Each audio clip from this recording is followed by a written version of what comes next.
আসসালামু আলাইকুম ওরহমতুল্লাহি তাআলা বারাকাতুহু।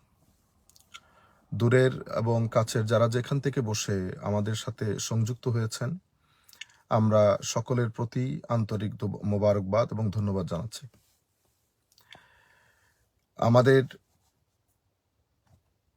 আপনারা জানেন যে আমাদের হার্টের রোগ দিন দিন বেড়ে যাচ্ছে। এটার অনেক কারণ আছে। তোমাদের একটি কারণ হচ্ছে, কোনো রাষ্ট্রের মধ্যে যখন মানুষ সুবিচার থেকে বঞ্চিত হয়, কোনো রাষ্ট্র যখন তার জনগণকে সুবিচার দিতে ব্যর্থ হয়, এটা দিয়ে মানুষের ভিতরে যে ক্ষোভের তৈরি হয়, সেই ক্ষোভও মানুষের যে হার্ট ডিজিজটাকে অনেক বাড়িয়ে ফেলে এবং হার্ট অ্যাটাকের রেট অনেক বেড়ে যায়। আমি গতকালকে আমার ছেলেদেরকে বেধড়ক পিটানোর দৃশ্যগুলা দেখছিলাম। আমি আসলে কি বলবো, কি চিন্তা করব, আমি ঠিক বুঝে উঠতে পারছি না। মানে হাইব্রিড রেজিম থেকে কি আমরা কখনো মুক্তি পাবো না? ইন্ডেক্স অফ ডেমোক্রেসিকে 3 ভাগে ভাগ করেন ওনারা: ফুল ডেমোক্রেসি, ফ্লুইড ডেমোক্রেসি এবং হাইব্রিড রেজিম। অর্থাৎ ইন্ডেক্স অফ ডেমোক্রেসির দৃষ্টিতে ওনারা পৃথিবীর সমস্ত রাষ্ট্রগুলোকে 3টা ক্যাটাগরিতে ভাগ করে। ফুল ডেমোক্রেসি, যেখানে জনগণের সমান অধিকার নিশ্চিত হয়, মানে মানুষ হিসেবে যতটুকু অধিকার পাওয়ার মানুষ যোগ্য বাই বর্ন, প্রত্যেক অধিকার যখন তার নাগরিকের ধারগোড়ায় পৌঁছিয়ে দেওয়া হয়। আরো অনেক কথাবার্তা আছে, আমি আপনাদেরকে খুব ব্রিফলি বলছি। তখন এটাকে ফুল ডেমোক্রেটিক কান্ট্রি বলে, যেখানে আইনের চোখে সবাই সমান। তো ফুল ডেমোক্রেসিতে প্রায় 10টা-12টার মতো বোধহয় রাষ্ট্র আছে পৃথিবীতে। এরপরে ফ্লুইড ডেমোক্রেসি, মানে এটাকে বলে ডিফেক্টিভ ডেমোক্রেসি। ডিফেক্টিভ ডেমোক্রেসির মধ্যে ওখানেও আইন শৃঙ্খলা, অধিকার, মানবাধিকার ওগুলা থাকে, কিন্তু পুরা প্রসেসের মধ্যে কিছুটা ডিফেক্ট থাকে, সর্দি কাশি থাকে। সর্দি কাশি থাকার কারণে কোনো অ্যান্টিবায়োটিক লাগে না, জাস্ট সর্দি কাশি। এই সর্দি কাশি থাকার কারণে এটাকে ডিফেক্টিভ ডেমোক্রেসি বলে। যেমন আমাদের আমেরিকার ডেমোক্রেসিকেও ডিফেক্টিভ ডেমোক্রেসি বলে। এরপরে আরেকটা আছে হাইব্রিড রেজিম। হাইব্রিড রেজিম হচ্ছে, এটা অনেকটা আমার পরিভাষায় ডিকটেটোরিয়াল, মানে আপনি ডেমোক্রেটিক ডিকটেটরশিপ দেশ বলতে পারেন। ডেমোক্রেটিক কেন বলছি?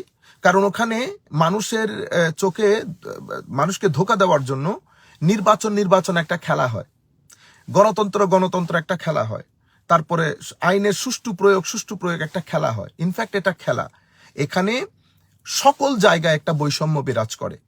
এখানে কোনো আসলে নির্বাচন হয় না, এখানে নির্বাচনের খেলা হয়, টাকা পয়সা অপচয় হয়। ইনফ্যাক্ট এটা আগ থেকে ডিসাইডেড থাকে কে আসবে কে যাবে, এবং এখানে আইনের সুষ্ঠু প্রয়োগ থাকে না। আরো অনেক কথা আছে। এখানে করাপশন হয়, এখানে ইনফ্যাক্ট মোনার্কিয়াল রুল হয়, অর্থাৎ রাজা, আমরা যাকে নির্বাচন করি, ইনফ্যাক্ট নির্বাচন না, উনি রাজা হন, আমি আরেকজনের প্রজা হিসেবে থাকতে হয়। এটাকে আরো অনেক কিছু আছে হাইব্রিড রেজিমের মধ্যে। এখানে আইনের প্রয়োগ থাকে না, মানুষ তার অধিকার থেকে বঞ্চিত হয়, মানুষ কোর্টে ঘুরতে ঘুরতে তার জুতার তলা ক্ষয় হয়ে যায়, কিন্তু আইন নিশ্চিত হয় না। হাইব্রিড রেজিমের একটা বড় বিষয় হচ্ছে রইসরা হত্যা হয়, খুব অমানবিকভাবে হত্যা হয়। রইসদের হত্যাকাণ্ডটা খুব অমানবিক হয়। হত্যাকারীরা কোর্টে থানায় একেবারে সিনা ফুলিয়ে আসা যাওয়া করবে, কিন্তু কোর্ট বা আইন শৃঙ্খলা যারা রক্ষা করেন, যাদের হাতে এই গুরু দায়িত্ব ন্যস্ত, তারা রইসদেরকে কোনো ধরনের প্রটেকশন দেওয়া তো দূরের কথা, রইসদেরকে কোনো ধরনের আইনি সহায়তা করে না। এটা হচ্ছে হাইব্রিড রেজিমের অন্যতম ক্যারেক্টারিস্টিক। হাইব্রিড রেজিমের ক্যারেক্টারিস্টিক্স হচ্ছে, যখন কোনো হত্যাকাণ্ডের বিচার চাওয়ার জন্য লাখো জনতাকে রাস্তায় নামতে হয়, আবার রাস্তায় নামার পরে আইন শৃঙ্খলা পরিস্থিতি যারা রক্ষা করেন, আমি সকলকে বলছি না, সকল কখনো এক ধরনের হয় না, কিন্তু এখানে অনেক ভালো মানুষ আছে নিঃসন্দেহে। আমার বড় জ্যাঠাও পুলিশ কর্মকর্তা ছিলেন এক সময়কালে, সুতরাং আমি চিনি এখানে অনেক ভালো মানুষ আছে, কিন্তু এই ভালো মানুষদের কোনো আসলে মানে প্রভাব নাই। মেইনলি আপনি যখন এই রইস হত্যাকাণ্ড বা এই ধরনের হত্যাকাণ্ডের বিচারের দাবিতে রাস্তায় নামবেন, যারা আমাদের আইনের রক্ষক, আইন রক্ষা করে, তারাই আপনাকে আবার বেধড়ক পিটিয়ে, কাদের সাহায্যে? যারা রইসদেরকে হত্যা করে তাদের সাহায্যে আপনাদেরকে পিটিয়ে ঘর দড়িয়ে দেবে, অসম্মান করবে, লাঞ্ছিত করবে, মিসবিহেভ করবে। এগুলা হচ্ছে হাইব্রিড রেজিমের অনেক বৈশিষ্ট্যগুলোর মধ্যে একটা বৈশিষ্ট্য। হাইব্রিড রেজিমের মধ্যে শিক্ষার কোয়ালিটি কখনো বাড়বে না। হাইব্রিড রেজিমের মধ্যে মানবাধিকার নিশ্চিত হবে না। হাইব্রিড রেজিমের মধ্যে দুর্বলতর হবে, শক্তিধর মানুষ আরো শক্তি পাবে। এগুলো হাইব্রিড রেজিমের বৈশিষ্ট্য। এবং আনফরচুনেটলি এই হাইব্রিড রেজিমের একটা দীর্ঘ লিস্ট আছে। সেই লিস্টের মধ্যে বাংলাদেশের অবস্থান এখনো বোধহয় 79 থেকে 89 এর মাঝখানে। আমি এগুলা পড়েছি অনেক আগে। কিন্তু আমার দুঃখ লাগে, আমরা কি হাইব্রিড রেজিম থেকে আর মুক্তিই পাবো না? কেন বলছি এই কথাগুলো? রইসকে মারা হলো, রইসুদ্দিনকে কেন মেরেছে, কি কারণে মারা হয়েছে, বিষয়গুলো স্পষ্ট। আমাদের জুলাই বিপ্লবের পরে ইন্টারিম গভর্নমেন্ট যখন হুকুমতে ক্ষমতায় আসলেও এখানে আমাদের কিছু ধর্মীয় দল, আমরা এখন ঠিক বুঝতে পারছি না আসলে কে আমাদেরকে শাসন করে। কি ওই ধর্মভিত্তিক উগ্রবাদী দলগুলো? আমি সবাইকে উগ্রবাদী বলছি না, অফকোর্স না, কিন্তু কর্মকাণ্ড যেগুলা ঘটিয়েছেন 26 এপ্রিলের অনুষ্ঠানের পর থেকে, 26 এপ্রিলের অনুষ্ঠানকে কেন্দ্র করে ব্লেম একটাই, এখানে আওয়ামী লীগকে প্রমোট করা হবে। এগুলা হচ্ছে খেলা। ইতোপূর্বে ফেসিস গভর্নমেন্টের একই অস্ত্র ছিল, একই অস্ত্র। কোন একটা কিছু প্রটেস্ট করতে গেলে এখানে বিএনপি আছে, এখানে অমুক পার্টি আছে। তো সেম জিনিসগুলো এখানে এখনো করা হচ্ছে। 26 এপ্রিলের অনুষ্ঠানের জন্য অমুক আছে, প্রমোশন করা হবে, ইন্না লিল্লাহি ওয়া ইন্না ইলাইহি রাজিউন। 26 এপ্রিলের অনুষ্ঠান তো হয়ে গেছে, গাছ থেকে একটা পাতাও পড়ে নাই। পদযাত্রা হয়েছে, কোনো ধরনের উস্কানি বা মারদাঙ্গা হাঙ্গামা হয় নাই। কিন্তু ওই জিনিসগুলো, মানে এটাকে দমিয়ে রাখতে হবে। আমার কথা হচ্ছে, রইসকে হত্যা করা হয়েছে, এই হত্যাকাণ্ডের বিচারের জন্য আমাকে কেন রাস্তায় নামতে হলো? আমাদের ছোট ছোট বাচ্চাদেরকে কেন রাস্তায় নামতে হলো? খানেকা ছেড়ে আমাদের পিরানে কেরাম এবং তাদের মুরিদিনদেরকে কেন রাস্তায় নামতে হলো? এগুলা বুঝার জন্য কি কলেজ বিশ্ববিদ্যালয়ে পড়তে হয়? রইসুদ্দিনকে নির্মমভাবে হত্যা করা হয়েছে। মানে আজীব লাগে, আমরা এখনো মানুষ রয়ে গেলাম। আপনারা যারা এই হত্যাকাণ্ডের সাথে জড়িত, এবং যেই পুলিশ পানি দিয়ে মুখ থেকে পানি নিয়ে ফেলেছে, তার কোনো পরিবার নাই। আমি বলছি, আমি সবার জন্য বলছি, আমি হেদায়েতের জন্য বলছি, আপনারা জিনিসগুলো নিয়ে চিন্তা করেন। হাইব্রিড রেজিম থেকে কি আমাদের আর আমরা কি মুক্তি পাবো না হাইব্রিড রেজিম থেকে? মানে এভাবে চলতে থাকবে। গতকালকে দেখলাম পুলিশের সামনে, যেই সমস্ত চিত্রগুলো আমরা আগে দেখতাম, পুলিশের সামনে বেধড়ক পিটাচ্ছেন একজন প্যান্ট শার্ট পরা লোক, আর পুলিশের সাথে আরো কিছু 2-4 জন জনতা। ওনারা নাকি আম জনতা। ওনারা আম জনতা না। আরেকজন পুলিশ অফিসারের মুখে শুনতেছি যে সাধারণ মানুষ আমাদেরকে সহযোগিতা করছে। কে বলেছে আপনাদেরকে সাধারণ মানুষ সহযোগিতা করছে? সাধারণ মানুষ যদি সহযোগিতা করে থাকে, যারা এই হাজার হাজার লাখো মানুষ বিরোধী এই আপনার প্রটেস্টের জন্য নেমেছে, এরা কারা? তো সাধারণ মানুষ তো সাধারণ মানুষ না, এগুলো প্রত্যেকেই কোনো না কোনো পলিটিক্যাল পার্টির সাথে জড়িত। আপনারা যদি এই কাজগুলা কন্টিনিউ করেন, তাহলে জুলাই বিপ্লব তো আমরা মনে করছি এটা প্ল্যান করে জুলাই বিপ্লবের যেই চেতনা, জুলাই বিপ্লবের যেই ফলাফল, সেটা যেন মানুষের দ্বারগোড়ায় পৌঁছাইতে না পারে, এটার বিরুদ্ধে কাজ হচ্ছে। কথা তো এগুলো আসতে পারে। আমরা তো এই ঘটনা, ইতোপূর্বে বাংলাদেশে কেয়ারটেকার গভর্নমেন্ট ছিল, কেয়ারটেকার গভর্নমেন্টের সময় তো আমরা এই ঘটনাগুলো দেখি নাই। কিন্তু ইন্টারিম গভর্নমেন্ট, যাদের উপর এত আশা ভরসা, আমাদের আইনমন্ত্রী প্রফেসর আসিফ স্যার, ইন্না লিল্লাহি ওয়া ইন্না ইলাইহি রাজিউন, আপনি ওই চেয়ারে বসার আগে এত সুন্দর সুন্দর কথা, কোথায় আপনি এখন? রইস হত্যাকাণ্ডে কোনো কিছু কি আপনি পেপারে পড়েন নাই? এতগুলো প্রতিবাদ হচ্ছে, আপনি কোনো কিছু জানেন নাই, পড়েন নাই স্যার? আপনি ওই পোস্টে যাওয়ার আগে আপনি মিলিয়ে দেখবেন, ঘরে আসে বসে চিন্তা করে দেখবেন, আপনি যেই কথাগুলো বলে ওই চেয়ারে বসেছেন, সেই কথাগুলার, সেই চেয়ারের হক আদায় করছেন কিনা। মাননীয় স্বরাষ্ট্র উপদেষ্টা, আপনার বাসায় পদযাত্রা হলো, এতগুলো লাখো মানুষ, হাজারে হাজারে ছেলেপুলে, শুধুমাত্র একটা আশা ভরসা নিয়ে, শুধুমাত্র একটা আপিল নিয়ে আপনার ধার গোড়ায় গেছে। আপনি স্বরাষ্ট্র উপদেষ্টার চেয়ারে বসে সবকিছু ভুলে গেছেন। এটা কি মানা যায়? আপনি ঘুমিয়ে গেলেন। কাকে উপদেশ দিয়েছেন, কাকে আদেশ দিয়েছেন, কি হয়েছে একটা আপডেট পর্যন্ত দেন নাই। যে আমাদের কাছে, আমাদের বাংলাদেশের জনগণ, আপামর সুন্নি জনতা, সাধারণ জনগণ আমার বাসার অভিমুখে পদযাত্রা করেছে এরকম একটা ঘটনা নিয়ে আমি তাদের এই চিঠি অ্যাকসেপ্ট করলাম। আমি তাদের নিশ্চিত করছি যে আমি এই হত্যাকাণ্ডের সুষ্ঠু বিচারে যত যা ভূমিকা, যা কাজ করতে হয় আমি করব। আপনি একটা ওপিনিয়নও ব্যক্ত করলেন না, এত উপরে উঠে গেছেন আপনি। তাইলে কি আমরা ডিক্টেটোরিয়াল রুলে বসবাস করছি? আপনি সিম্পল, আমি আপনাকে আমানত দিয়েছি ওই চেয়ারটা, আপনি ওই চেয়ারের আমানত যদি রক্ষা করতে না পারেন, চেয়ার ছেড়ে দেন।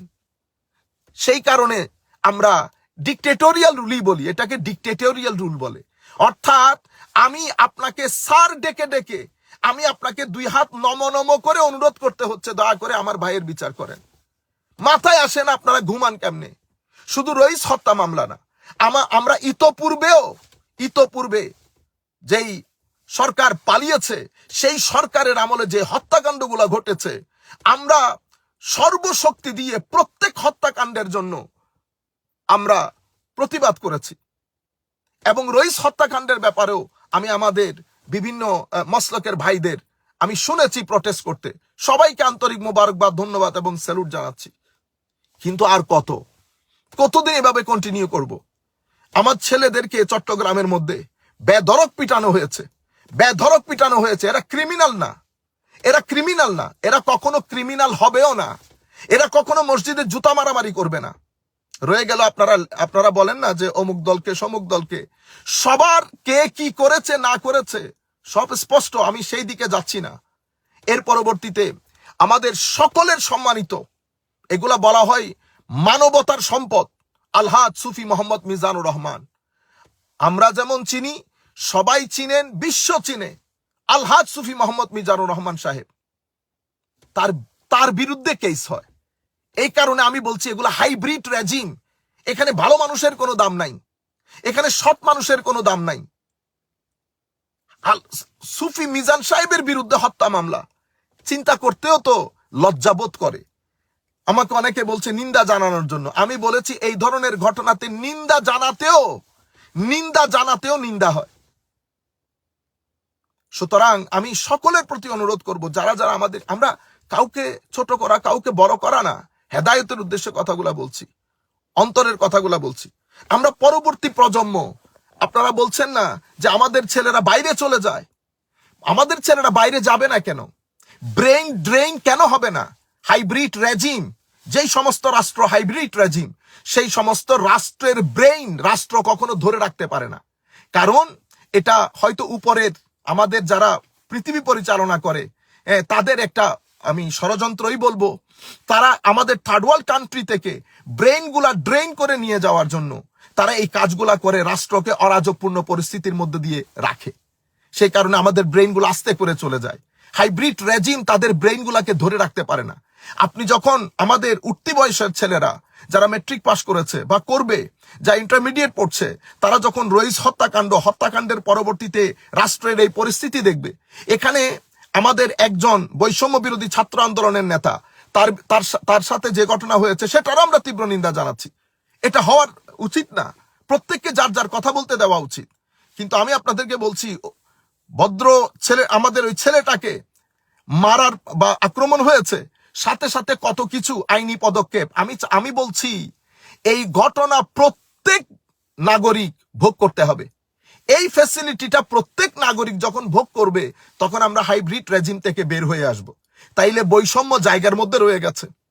আপনি দুইজনকে দুই চোখে দেখছেন, এই দুইজনকে যখন দুই চোখে দেখবেন, তখন আপনি তো বৈষম্য থেকে মুক্তি পেলেন না। তাইলে আমরা হাইব্রিড রেজিমের মধ্যে আটকে পড়ে আছি। সুতরাং আমি সংশ্লিষ্ট সকলের প্রতি, এবং বাংলাদেশের সুফি ঘরানার যারা ছেলেপুলে আছেন, আপনারা ফ্রাস্ট্রেটেড হবেন না, ডিসহার্টন হবেন না। আমরা সৎ ভালো মানুষ, শান্তিপ্রিয় ছিলাম, আছি, থাকবো। ঐক্যবদ্ধ থাকবেন। কারো কর্মকাণ্ডে মন খারাপ হয়ে ডিসহার্টন হয়ে ঘরে বসে থাকবেন না। আপনারা বর্তমান পরিস্থিতি অনুযায়ী বুঝে গেছেন, যে আসলে কি হবে, কি হচ্ছে। সুতরাং সবাই ঐক্যবদ্ধ থাকবেন, প্রত্যেক অরাজকতার বিরুদ্ধে শান্তির সাথে রাষ্ট্রীয় আইন মেনে নিয়ে আপনারা প্রতিবাদ করবেন। এখানে আমাদের কিছু ছেলে, নির্দিষ্ট পলিটিক্যাল পার্টির কিছু ছেলে মনে হয় তারাই সবকিছু, মনে হয় সরকার তারাই পরিচালনা করছেন। এই জিনিসগুলো হওয়া উচিত না। সুতরাং আমরা রইস হত্যাকাণ্ড থেকে শুরু করে হত্যাকাণ্ডের বিচার চাইতে গিয়ে আমাদের যে সমস্ত ভাইয়েরা আহত হয়েছেন, যাদের বিরুদ্ধে কেস হয়েছে, এখন এতগুলা ছেলেদের বিরুদ্ধে আপনারা ধরে নিয়ে গেলেন প্রায় 20-30 জন ছেলে। 20-30 জন ছেলে রইস হত্যাকাণ্ডের বিচার চাইতে গিয়ে আপনারা অ্যারেস্ট করতে 2 মিনিট করলেন না, বেদরক পিটালেন। আমি এই পিটানোটাও বুঝি না। আমরা কি সভ্য হতে পারবো না? আপনারা পিটানোর প্রয়োজন হয় না। আমিও তো ইংল্যান্ডের পুলিশের সাথে বেশ কিছুদিন কাজ করেছি। আপনারা মানুষের কোন একটা প্রটেস্ট যখন হয়, যারা প্রটেস্ট করে তাদের সাইকোলজিটা বোঝার চেষ্টা করেন, তাদের 2-4 জনকে ডাকেন, ডেকে তাদের মনস্তাত্ত্বিক অবস্থা, ইমোশন, তাদের প্রতিবাদের এইম এন্ড অবজেক্টিভ, এগুলা বুঝার চেষ্টা করেন। এগুলা বুঝার পরে ওইটা নিয়ে ওইটার উপরে কাজ করেন, অটোমেটিক্যালি আপনি যে কোনো প্রটেস্ট আপনি দমাইতে পারবেন। কিন্তু আমরা আলটিমেটলি বুঝি না, আমরা লাঠি হাতে নেই। আর যে লাঠি দিয়ে পিটানো হয়, এটা তো এই লাঠি দিয়ে আফ্রিকান জঙ্গলে হাতি পিটানো হয়। এটা কেন সভ্য সমাজের মধ্যে? আমরা মনে হয় সেই কারণে সরকারি অফিসার হোক, পুলিশের এসআই থেকে শুরু করে ওসি পর্যন্ত, আগে এক সময় বোধহয় পরিবার দেখে দেখে নেওয়া হতো। এই জিনিসটা বোধহয় এখনো যদি আবার করা হয়, আমার মনে হয় জাতির কিছুটা হলেও মঙ্গল হবে। কারণ এই পোস্টগুলা, এগুলো অনেক সত্যিকার অর্থে অনেক আমানতের পোস্ট। এখন এখানে আপনি যত্র তত্র যাকে তাকে এনে যখন বসিয়ে দেবেন, এই অরাজকতা হতে থাকবে। আমার মুখের ভাষা কখনো ভালো হবে না। সুতরাং এখানে শিক্ষিত, মার্জিত এমন পরিবারের সন্তান নেওয়া হোক, যে পরিবারে অলরেডি সরকারি অফিসার রয়েছে, আমার মনে হয় আর কি। যার কারণে আমরা এই চেয়ারের মানটা রক্ষা করতে পারি না। আমি কোন চেয়ারে বসেছি সেটাও বুঝতে পারি না, এবং আমাদের বিহেভিয়ার দেখলে অবাক লাগে। আমি ভীত সন্ত্রস্ত কেন হব? আবারও আলহাজ সুফি মোহাম্মদ মিজানুর রহমান সাহেবের বিরুদ্ধে যে কেস হয়েছে, আমরা সেই কেসের তীব্র নিন্দা জানাচ্ছি। এবং আপনারা অলরেডি জানতে পেরেছেন যে এটা নিয়ে মানববন্ধন বা প্রতিবাদ সভা, শান্তিপূর্ণ প্রতিবাদ সভা যেখানে যেখানে হবে, আপনারা শরিক হবেন। আমরা সংশ্লিষ্ট সকলের প্রতি অনুরোধ করছি, আপনারা বিষয়টা কনসিডার করবেন এবং এই ধরনের অপবাদ থেকে এবং এই ধরনের কর্মকাণ্ড থেকে আমাদেরকে, জাতিকে মুক্তি দান করবেন। আমি সবাইকে ঐক্যবদ্ধ থাকার আহ্বান করছি, ধৈর্য ধরার আহ্বান করছি, এবং রাষ্ট্রীয় আইন মেনে সংবিধান অনুযায়ী আমরা সামনের দিকে যাব ইনশাআল্লাহ। আর আল্লাহর দরবারে দোয়া রইল, এই রাষ্ট্রের বিরুদ্ধে যারা যেভাবে যেখানে বসে ষড়যন্ত্র করছে, আল্লাহ রাব্বুল আলামিন যেন সকল ষড়যন্ত্র এই জাতির কাছে উন্মোচন করে দেয়। আল্লাহ রাব্বুল আলামিন যারা ষড়যন্ত্রকারী, আল্লাহ যেন তাদেরকে হেদায়েত দান করেন, নতুবা মাওলাই করিম যেন তাদেরকে ধ্বংস করেন যদি তাদের তকদিরে হেদায়েত না থাকে। এবং বাংলাদেশের পৃথিবীর বিভিন্ন অঞ্চলে বসে এই রাষ্ট্রকে সুসংহত রাখার জন্য, এই রাষ্ট্রকে সামনের দিকে এগিয়ে নিয়ে যাওয়ার জন্য যারা যেভাবে কন্ট্রিবিউট করছে, কথা বলে, কাজ করে, সহযোগিতা করে, রেমিটেন্স পাঠিয়ে, আমরা সকলের প্রতি আন্তরিক মুবারকবাদ, ধন্যবাদ এবং সশ্রদ্ধ সালাম জ্ঞাপন করছি। আজকে এতটুকুনি। ওয়ামা আলাইনা ইল্লাল বালাগুল মুবিন। ওয়াসসালামু আলাইকুম ওয়া রাহমাতুল্লাহ। আরেকটা ব্যাপার আমি আপনাদেরকে বলে দেই, মাননীয় ধর্ম উপদেষ্টা, আপনি ধর্ম উপদেষ্টা, আপনি আমারও যেমন ধর্ম উপদেষ্টা, আমি জামিয়ার ছাত্র হিসেবে আমাদের যে সমস্ত ভাইরা পটিয়া মাদ্রাসা এবং হাটাজারি মাদ্রাসায় পড়ে, আপনি তাদেরও ধর্ম উপদেষ্টা। আপনি সেটা মাথায় রাখবেন। ঘটনা হয় আপনি ভুলে যান। আমি পোস্ট পড়েছি, আপনি কিছুদিন আগে সমাবেশকে ঘিরে অবশ্যই করেছেন। আমি বলছি না যে অসমীচীন হয়েছে, অবশ্যই করবেন। বড় সমাবেশ হচ্ছে রাষ্ট্রের সার্বভৌমত্বকে রক্ষা করার জন্য। আপনি মাননীয় উপদেষ্টা হিসেবে বলেছেন সবাইকে, সমাবেশে যারা আসবে তাদেরকে সহযোগিতা করার জন্য। আমরা সেটাকে অ্যাপ্রিসিয়েট করি। আপনার মুখ দিয়ে রইস হত্যা মামলা নিয়ে একটা কথাও বের হলো না। 26 এপ্রিলের অনুষ্ঠান নিয়ে আপনার ভিতরে, আপনার মুখ দিয়ে একটা কথা বের হলো না। কেন? আপনি কেন এক দলের হয়ে গেলেন? আপনি তো এক দলের হলে আপনার ওই চেয়ার ছেড়ে দেওয়া উচিত, কারণ ওই চেয়ার তো রাষ্ট্রের। আপনি রাষ্ট্রের চেয়ারে বসে আপনার পরিবারভুক্ত যারা, তাদেরকে আপনি ফ্যাসিলিটি দেবেন, আপনার পরিবারের বাইরে যারা, তাদেরকে আপনি সবকিছু থেকে বঞ্চিত করবেন। তাইলে তো আপনার, আমি বিনয়ের সাথে, আপনি সম্মানী মানুষ, আমি বিনয়ের সাথে বলবো আপনি চেয়ার ছেড়ে দেওয়া উচিত। যদি চেয়ার ছেড়ে দিতে ইচ্ছে না করে, তাহলে আপনার আর পূর্ববর্তী সময়ের মধ্যে ফারাক কি হলো? পূর্ববর্তী সময়ের লোকগুলো এভাবে জগদ্দল পাথরের মতো পরিবারতন্ত্রকে বজায় রাখতে গিয়ে একই ঘটনা ঘটেছে। সুতরাং আমি আপনাকে বলবো যে আপনার এই কর্মকাণ্ডের জন্য আমার মনে হচ্ছে কেন যেন একটা সরি বলা উচিত আপনার। আপনি চরম ভুল করেছেন। যারা আপনাকে উপদেশ দেয়, হয়তো তারা আপনাকে পারফেক্ট মেসেজটা পৌঁছাইতে পারে নাই বা আপনাকে মিসগাইড করেছে।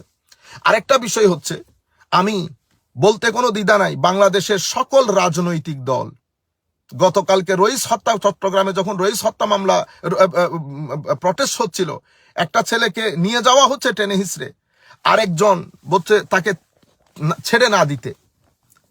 উনিও নাকি বাংলাদেশের একটা, আমি কোনো রাজনৈতিক দলের নাম নেব না, আমি শুধু প্রত্যেক রাজনৈতিক দলের যারা প্রথম সারির নেতৃত্ব আছেন তাদেরকে আপনার বলছি, বিনয়ের সাথে বলছি, 26-এর জনসমাবেশ আপনারা দেখেছেন, এটা আমাদের টোটাল উপস্থিতির মাত্র 50% হয়তো আপনারা জানতে পেরেছেন।